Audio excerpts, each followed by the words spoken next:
Good afternoon, everyone, and welcome. It is Monday, April 6, 2026. You're watching Trading Trends with John Salama, CMT. It is good to be back with you.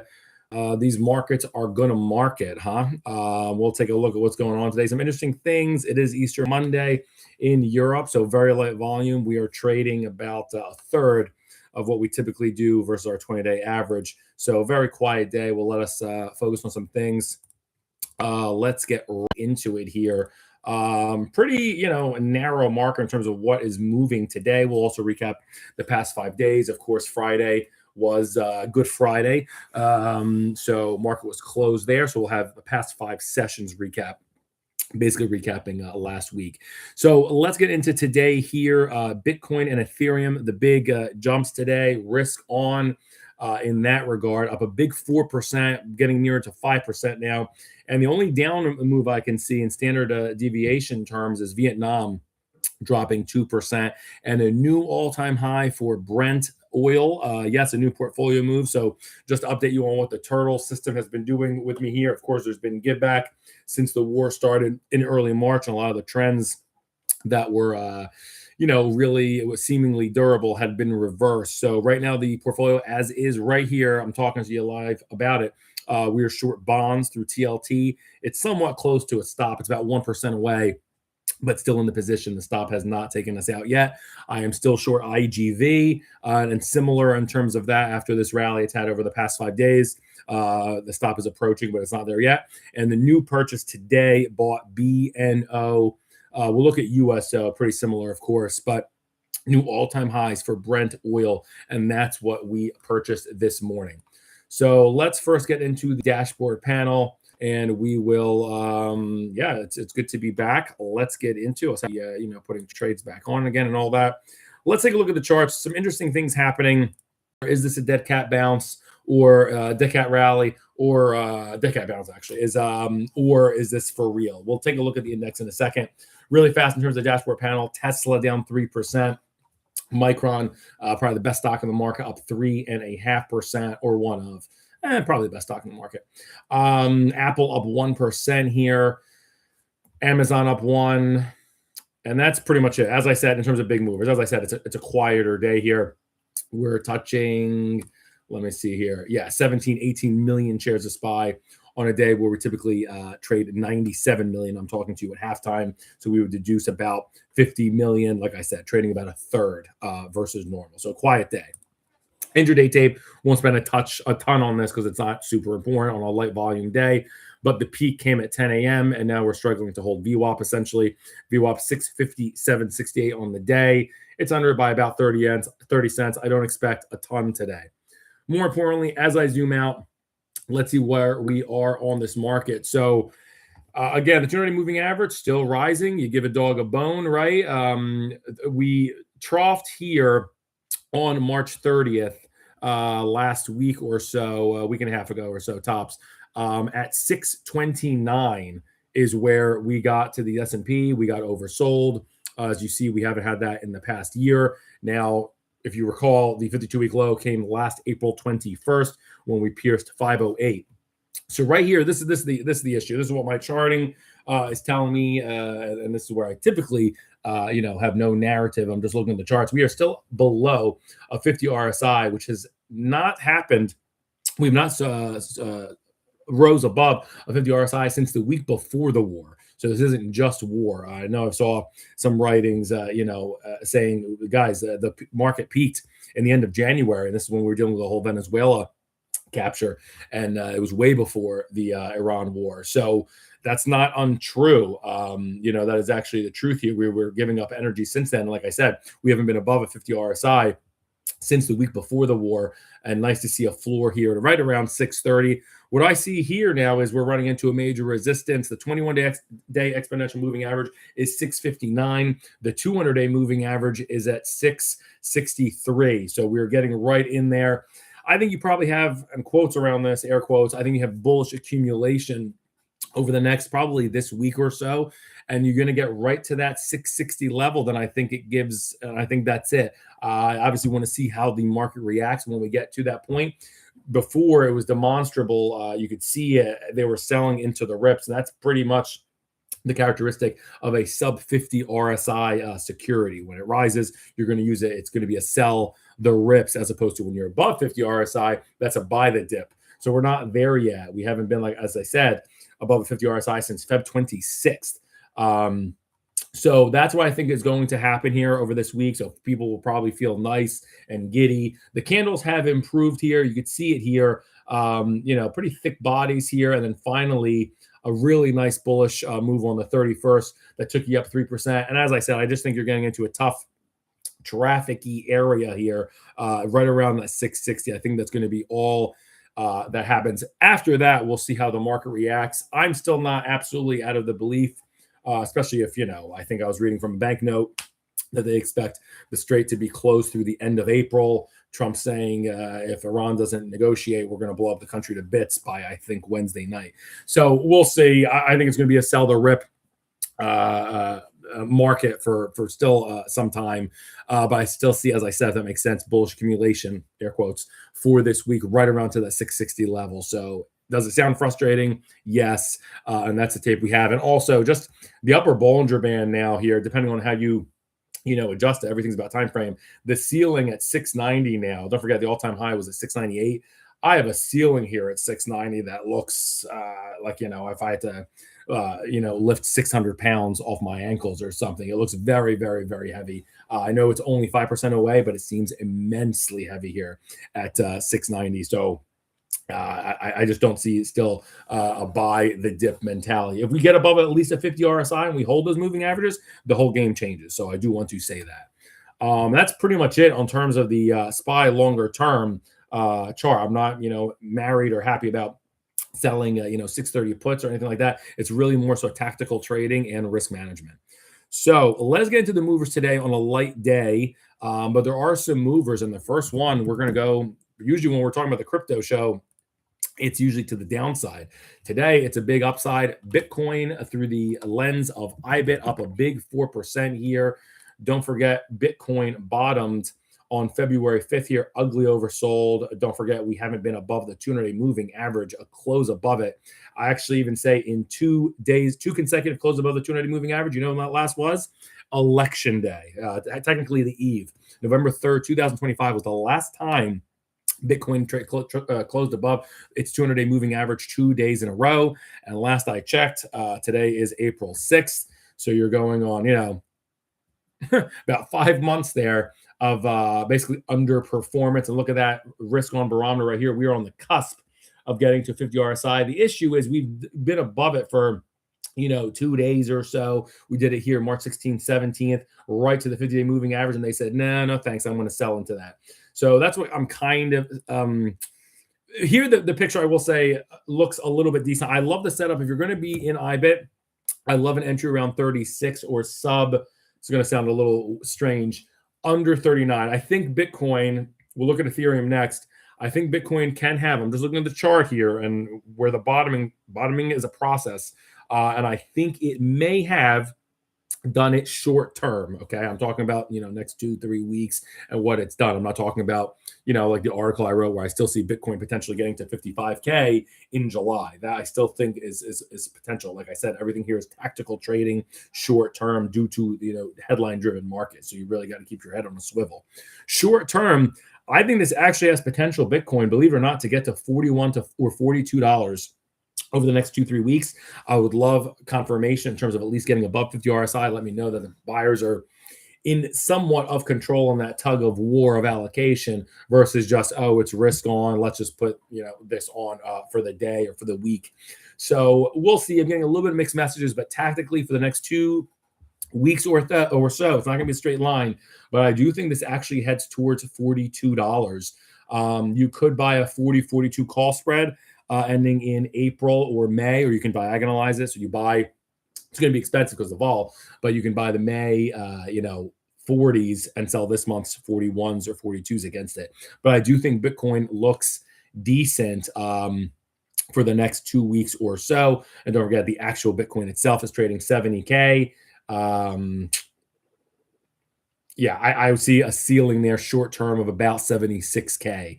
But it is good to see it actually trying to, correct higher, resolve higher. So that's pretty much it here. Let's see how it closes today. Up 4% though, is very strong. Let's look at Ethereum for a little bit more in-depth view of the crypto complex from a little bit more of a risk-on lens. Of course, Ethereum's been the whipping boy. Whenever everything is risk-off, they've really just taken Ethereum out back and hammered it. So don't forget, the 52-week low for this was last April at basically $12. And looking at where Bitcoin bottom and whatnot, similar reads February 5th, it got to 1377. We'll call it 14. And look at that. Tell me technical analysis is just astrology. It's not. It got to the 50-day moving average on March 16th, 17th, the same period when Bitcoin had that short-term bullishness, and it gave way. What's interesting, though, to see divergences. So right here, we are at, I know it's skin of its teeth, we're at 50.4 RSI. That is good. Of course, this is a little bit more risk on than Bitcoin itself, just due to the market caps, the cap size, etc. Adoption, etc. So this looks decent here. Also, what I said for Bitcoin goes for Ethereum. I think it's going to have a bullish 2 weeks. In terms of levels here, you already got the 50 RSI. I would like to see in terms of price a couple of closes, at least two, above 1590, which is the 21-day exponential moving average. And this is 1590 right here. It's been a pretty important line for Ethereum, basically going back from 2 months now, 8 weeks. So I think this has a decent 2 weeks as well. I think this heads towards, unfortunately, you call it, the 50-day moving average is 1710. I kind of see it getting to right around there, maybe a little bit of an oopsie, getting above it, 17 quarter, top 17 half, and then that's it. Check the option chain for liquidity on this, if you will, but you could do probably like the 16, 17 half call spread, basically similar structure. When I was saying, excuse me, in Bitcoin, you can also do a pairs trade here if you don't want to totally get in bed with crypto. You could buy Ethereum, just seeing here, it's piercing first above 50 RSI, and Bitcoin is slightly the laggard. So you always pick relative strength over the laggard. You could buy Ethereum, sell Bitcoin. Alternatively, you can buy Ethereum call spreads. You can sell Bitcoin call spreads, or you could sell put spreads on Ethereum and vice versa on Bitcoin. Buy put spreads there. So a bunch of things you can do. Check your put call parity. I haven't done strictly a lot of options trading in a little bit since I've really focused on the ETF turtle strategy. So, but Ethereum looking, see right here, as we're just on the call right here, we just dropped under 50 RSI, and that's what I'm talking about. I'd rather see confirmation close above 1590 2 days in a row. Right here, it's trying, and it's already given back. When I wrote this doc, we were up 4.5%. Ethereum now up almost half that, up 2.7. So that's what I'm talking about. When you get to this resistance, the upper Bollinger Band and the 50-day moving average, I don't think they're going to find magically buyers at that 1710 level, and that's why I would want to sell calls at that level versus in the terms of a structure of a spread, or just outright just get out there unless you have confirmation it closes at 1710 several days in a row. Then you say, hey, this might be for real. But for right now, guilty. But that's Ethereum. It does definitely have strength in the past, not only today, but really in the past week, and we'll look at that in a little bit. The losers today is only one I could find, and it's really not on a ton of volume. It's Vietnam, down 2.1%, and that's a big move. It's not a very massively popular ETF, but look at what happened here. Peaked on Jan 13th earlier this year when a lot of rotations were going on, if you remember, mid-January, and it looks like Vietnam got the note to the downside. This peaked at roughly $20, and this one entered purgatory, I would say, kind of in two levels. March 9th, the week after the war, and that's really when it started. And then it had a couple of oopsies here, similar just this last week. And the heaviness of a 200 moving average, even when it's rising, if there are headwinds in the market, the buyers and sellers are going to sniff that out and say, no, thank you. So again, what I say applies fractally, applies across different securities. Look what happened here. Yeah, did you get above 50 RSI? Cool. It got to 50.7, 51, and then that's it. You'll want to see more than 2 days it closes there. Vietnam, that's an ugly candle today. I think maybe it has a move to get close to it again, like say tomorrow, to get to 1760, but I don't like it. And overall, I think over the next 2-3 weeks, this heads lower to about 16 even. So do not like Vietnam. I'm sure there are other frontier emerging market charts that look a little bit better, but right now they're sniffing this one out, and no bueno for Vietnam, down 2%. That's really a recap of the morning. They're buying crypto and they're selling Vietnam. Let's recap the past 5 days, because a lot has happened, and your number one gainer in the past 5 days, and really to the upside. I know Trump had that news conference last week, and folks were thinking that he was going to deliver the end of the war very soon. It was kind of the opposite, and said, this can go on for quite a while. USO new highs today. Okay, new 52-week high right here. Took out yesterday's, and we're just basically talking to you right here at it. New 52-week highs. It's above 70 RSI. Sure, you want to see it higher, but that's okay. Trend is absolutely strong in this. USO up 11% in the past 5 days, or an average of 2-ish% a day. Right there in line today, up 1.7. In terms of going forward, I mean, this is for me is essentially at target. I have a 140 target for this. It equals the upper Bollinger Band on kind of multiple time frames. Honestly, this is astounding. This has been above 50 RSI since January 7th. Okay, that was the week, if you remember, we got the whole Venezuela capture thing, and this started to break above its 200 moving average, and it has not stopped. USO at that time was trading 72. You caught a two-bagger in 3 months. Absolutely insane. Trees don't grow to the sky. I haven't said that in a while because things have not been trading up. Any kind of course of de-escalation, this, like we saw in South Korea, like we saw in silver, this will drop to about that 115 to 120 level. I know that sounds gross. It sounds crazy. That's basically the area of the former breakout in the middle of this massive candle, March 9th, several days after the war, when we had that big 40% down drop after that massive 13% rise. So seeing through a lot of the volatility there, I still think we hold a 50 RSI. This is important part of the market, even outside of the driven headlines. I still think we go higher overall. Be careful if you want to chase. If you want to get in right here, I got in BNO. We're not going to look at that chart specifically, but if you want to do USO, the ATR right here is about 7.5. It's wide, so 15. If you do it whole, the 2x, you can do 1.5 if you want to be a little bit, hold it closer to the chest. But if you basically chase this right here at 140, if it gets to 125, that's your stop. Get out because it's going against you, and it very likely gets to 115, 120. You can save that difference. Okay, so that is it for oil. I think they probably take it a little bit higher this week, maybe 142, 143, something like that, and then start to take their foot off the gas just slightly, maybe towards that 130 level. No real trades jumping out of me right here besides just buying and having that stop. Like I said, I bought its sister, essentially, U.S. Brent BNO, which is all-time highs today.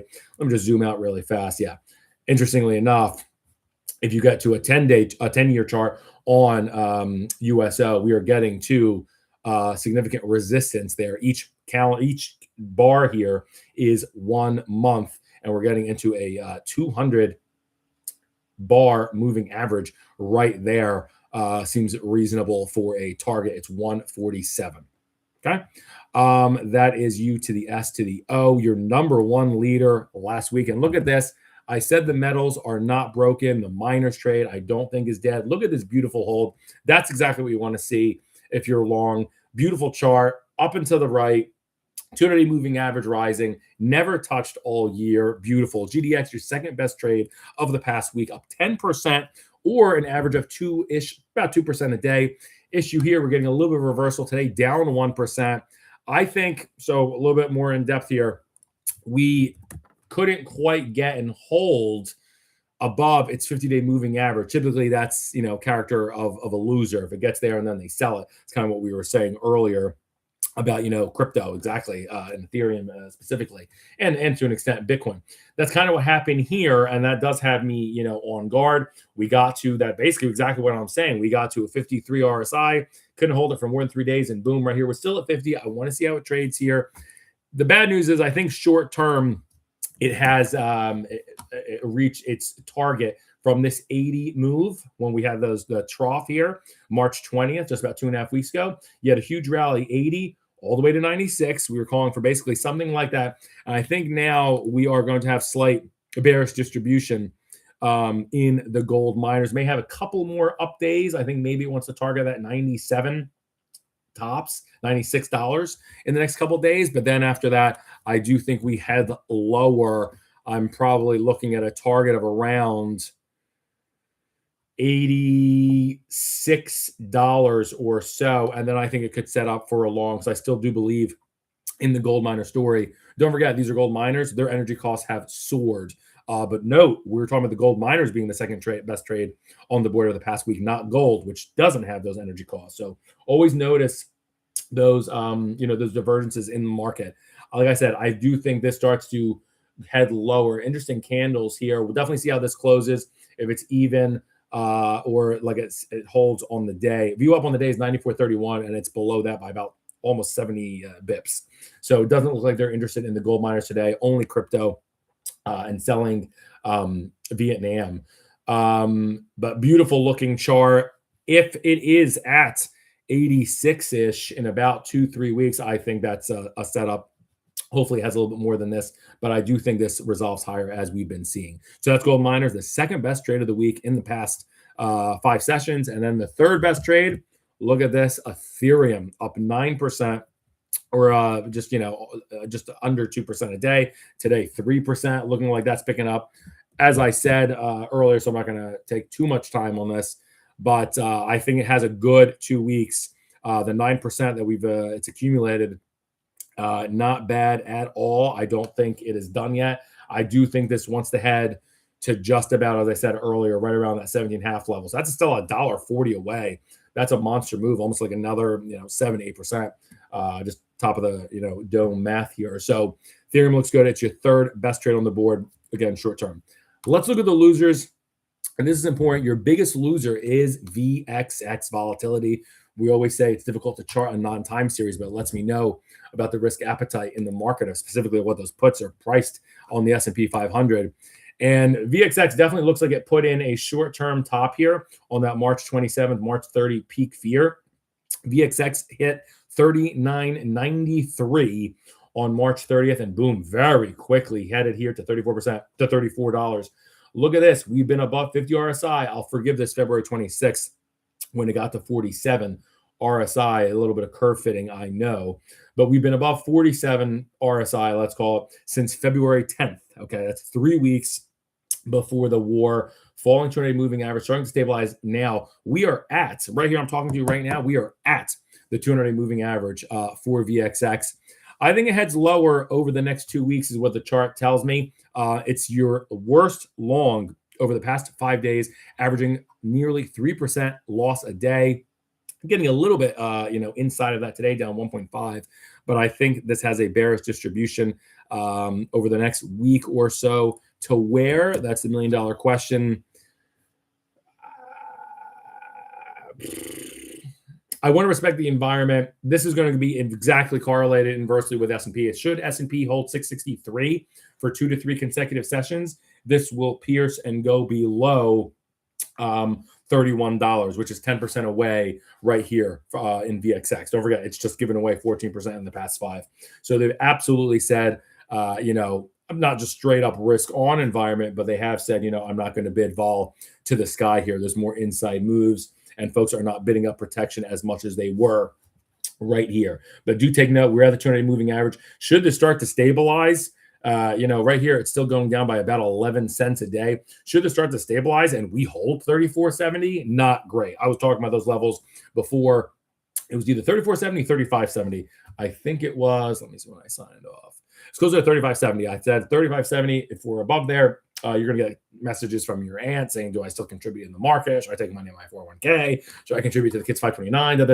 And we definitely had that fear March 27th and March 30th for a little bit. And we're still basically at that level right here, 34.10 adjusted, because the 200-day moving average is now 34.70. So let's see what happens this week. I do think this heads lower, as I said, potentially as low as $31, which would be a 10% reduction from here. And then that would coincide with SPY going to 663.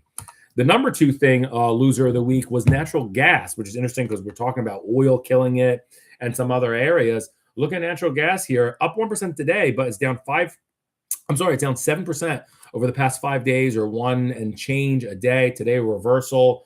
This has not been a winner since January 30th. It doesn't care about the war. You've had some nice moves from 11 to 13, but natural gas definitely not getting the same type of love as energy, XOP, oil, Brent, etc. But right here, I kind of like the support it has here. Don't forget, the 52-week low on nat gas is call it $10, okay, from January 15th. But it's held this $11 floor ever since the gap up the next day after that 52-week low. And I don't want to say I trust it, but I do think also similar to the crypto chart, honestly, with a sliding 200 moving average, this looks similar when I see these types of ranges. I do think this goes slightly higher. I know the moving averages are going lower, so I'm not a bigger believer. I'm not going, buy zero DTE calls on this tomorrow. And it's a 42 RSI, for goodness sakes. But I think this has a decent 2 weeks to where I'm not going to say, to the ceiling. But this looks like it wants to head to $12. So that's about 55 cents or, 4.5%, 5%. So it's a pretty risky trade. I think there's better out there, especially considering it's the second biggest loser of the past week. But I do kind of like the floor here at $11. I think this heads to 12. No, I don't want to sell the 11 puts to buy the 12 calls. I don't think that's a great trade. Maybe simply buy the ETF. The ATR is 48 cents. 2X is 96. Call it $1 to make math even. It's 11.47 now. Should this drop to 10.5, get out. Wait, did I do that right? Because that would be really ugly. Yeah. I mean, at that point, I would tighten it then and do about 75 cents. If you chase it here, if it gets to 10.75, get out. Don't forget, this one looks heavy, not too far from its 52-week low. But nat gas, I think over the next 2 weeks, should you already be long, I think you'll enjoy some bullishness in natural gas. So some interesting things here. One more is XLE, and that was a loser. Okay, so volatility was your biggest loser of the past week, down 14% over the past 5 days. Then natural gas down half that, down 7%. And then XLE down 5% over the past 5 days, which last I checked is 1% a day. Today, up 0.5%. It seems like a reversal short term. Look at this. All-time highs on the XLE just about a week ago at 63.5. And look at that. That's what you want to see. Even stochastic momentum mix, still positive, strong momentum. The RSI on this puppy has been above 50 since New Year's Eve, okay? And we've been holding the 200 moving average since Election Day. So very great looking chart in energy. You dropped right to the 20-day moving average. Last I checked, yep. So very, very strong performer in XLE. Short term, where do we think? I mean, obviously I bought a correlated instrument. I bought BNO, which moves like this. As I said, the 21-day exponential on this is 59 even. It's essentially been holding that. I think that continues. Be careful. I think they may want to sell it. Just I'm seeing natural gas go lower. XLE itself is lower in the past week. They possibly want to take this to $57 in the next week or so. Should volatility start to slide, they'll say, hey, maybe this energy trade is a little bit overdone. And I think maybe they take it to 57. But after that, I think that'll be a great invitation as it goes back to that $62, $63 point. And my target for that is likely more so in late April for that. Okay, so the top 3 trades of the past 5 days, if you were short VXX, long USO, I'm long BNO as of this morning, and long GDX, congratulations, you're absolutely slaying, king slaying this market. Thank you very much. We will be back on Wednesday with another video. Peace.